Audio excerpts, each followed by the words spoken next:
¿Alguna vez te has preguntado para qué estás aquí? ¿O por qué tu vida importa más de lo que crees? Quédate y vas a descubrirlo, o al menos te voy a ayudar a llegar a ello. Hoy vamos a hablar de cómo construir y conseguir entender cuál es tu propósito va a transformar tu vida, pero no solo eso, va a transformar la vida de las personas que te rodean. Y no es charla barata, es real. En Harvard llevan 85 años estudiando a 724 personas. Es el estudio longitudinal más largo. Esas 724 personas han sido medidas a lo largo de estos años y han descubierto cosas como que tener propósito, tener sentido en la vida es mucho más importante que riquezas o fama. Eso les ha permitido construir una vida con más bienestar y una vida más larga, con más salud. Esa construcción de relaciones emocionales, amistades, les ha aportado muchísimo para tener una vida mejor. Así que no es una charla barata, es un hecho real. Y tengo que empezar hoy este episodio dando el pésame a la familia, a todas las personas que nos hemos visto afectadas en el mundo por el fallecimiento de Charlie Kirk, asesinado vilmente por algún cobarde, asesinado vilmente por una persona que no está bien de la cabeza, pero que, ojo, no sirve la excusa de no estar bien de la cabeza. Esa persona sabía bien lo que hacía y además estaba empujada por muchas más. Con lo cual tenemos que defender el pensamiento positivo como la necesidad del debate, como la opinión diferente, como el encontrar puntos de vista diferentes. Charlie Kirk iba a una universidad y se ponía un cartel que decía: demuéstrame que estoy equivocado. No venía a imponerte sus ideas, venía a convencerte.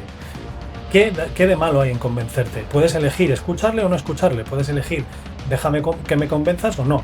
Por lo tanto, ha sido un asesinato cruel. Para mí es un antes y un después en la vida occidental. Creo que ha demostrado a muchas personas que vivimos en una sociedad que está enferma y que por eso el pensamiento positivo es tan necesario, porque debemos de entrenar la capacidad de ver lo que opinan los demás, la capacidad de entender que a lo mejor no tenemos razón, la capacidad de confrontar puntos de vista, que es justamente lo que hacía Charlie Kirk. No solamente por debatir, sino por muchas otras cosas. Por ejemplo, tener una visión proactiva y afirmativa. Él decía, para tener una buena vida tienes que hacer esto. Sí, él decía, cásate, ten hijos. A lo mejor tú no estás de acuerdo, pero él tiene un propósito, él te da una receta, ¿no? Hablaba también de la resiliencia y la influencia de los demás. Él crea una comunidad y él además se pone de ejemplo. Trata de tener una vida acorde a lo que dice, con lo cual eso también entronca con el pensamiento positivo. Fijaros que también tiene mucho sentido con lo que decía Marty Seligman del PERMA, el legado, el construir un legado. Para él la familia, ¿no? Él tiene su idea, pero la demuestra muy arraigado con el pensamiento positivo. Fijaros que habíamos hablado de las fortalezas del carácter hace poco y Charlie Kirk defendía a la familia, defendía la capacidad, el coraje para enfrentarse a los demás aunque tengan una idea diferente, el coraje de defender tus ideas aun estando en un escenario totalmente hostil. Todo eso lo hacía Charlie Kirk, con lo cual tiene mucho que ver con el pensamiento positivo y la psicología positiva. Y por último, para mí lo más importante quizá de Charlie Kirk era el optimismo aprendido, que también os lo comenté en otro episodio. Esa capacidad de ver un futuro mejor, de decir hay esperanza. Él veía un camino por el cual se podía llegar a tener un futuro mejor y lo transmitía. Eso es muy importante, eso es positivismo total. Por lo tanto, a mí me da muchísima pena. He estado muy afectado por el asesinato de Charlie, pero tenemos que seguir. Así que tomamos una pequeña pausa con la tacita youtubera. Café de finca, como siempre. Muy rico, a cualquier hora. Flojito, eso sí, yo no me lo cargo mucho porque estoy bebiendo durante la grabación. Y espero que vosotros hayáis podido también tomar un cafetito o algo. Seguimos en Positive Nation después de este parón. Imagina que es tu cumpleaños número 80 y la gente que está allí va a hablar de ti. ¿Qué te gustaría que dijeran? Eso es legado, eso es propósito. ¿Habrás llegado a construir el propósito que querías? Pensad una cosa, el propósito se construye día a día. Acordaros de los micrologros de los que habíamos hablado, esos microéxitos que vas construyendo. Pues a la vez que haces esos micrologros vas construyendo tu propósito. No hace falta que digas, joder Rubén, hoy me he sentado a tomar un café y no sé cuál es mi propósito. Da igual, ve haciendo esas pequeñas cosas porque te irán encaminando sin darte cuenta a lo que de verdad quieres hacer, al sentido de tu vida. Te irán llevando, a mí me ha pasado. Por ejemplo, el estar aquí, el contarte este rollo, que espero que te esté gustando, es porque tengo un propósito de transmitir unos conocimientos que voy adquiriendo y unas experiencias que creo que pueden ser de ayuda. Por lo tanto, podéis hacer algo similar. Fijaros que podéis poneros una serie de preguntas mentales, no hace falta escribirlas, en las que digáis ¿Qué me gustaría hacer gratis, aunque no me pagasen? ¿Qué tarea yo realizaría, aunque no me pagasen? En mi caso, por ejemplo, es esta. Te puedes preguntar también, ¿qué cosa se me da tan bien que cada vez que la hago la gente es feliz, ayudo a los demás? Dos muy importantes. ¿Qué cosa puedes hacer que te hace sentir vivo, aunque nadie te aplauda, aunque nadie te lo reconozca? Piénsalo, seguro que hay algo. Pero bueno, positivo. Y en segundo lugar, ¿qué cosa, qué problema hay en el mundo que te duele tanto que dirías, me dedicaría a eso?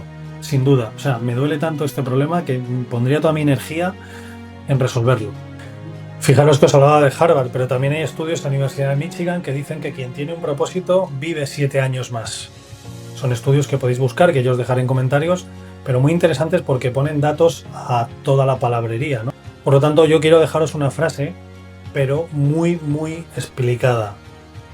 Como sabéis, siempre digo que si tienes un problema de verdad hay que acudir a un profesional, a un médico, para que te determine un tratamiento adecuado. Pero si estamos hablando simplemente de cosas como motivaciones, caídas, y no necesitas pastillas, de verdad. Y a la mínima hoy en día en la sociedad occidental te meten pastillas. Pero pensad una cosa, tener un propósito en la vida, os lo digo de verdad, puede tener mucha más incidencia en vuestra salud que una pastilla. Y no estamos hablando de problemas graves, como un cáncer o una infección, no hablo de eso. Hablo de temas mentales donde muchas veces tomamos pastillas por inercia. Tener un propósito es mucho más saludable que esa medicina y te va a curar mucho más seguro. Repito, no subestimes el poder de las pequeñas acciones para conseguir tu propósito. No necesitas escalar el Everest o construir un podcast de 1 millón de seguidores. Yo estoy de verdad súper agradecido, yo de verdad estoy muy agradecido porque somos ya 30.000 suscriptores, una barbaridad. Y de verdad que me emociona y dices, tiene sentido, ¿no? Pero no hago esto para tener suscriptores. De verdad, o sea, como sabéis, si me habéis seguido, mi objetivo para este año eran 500.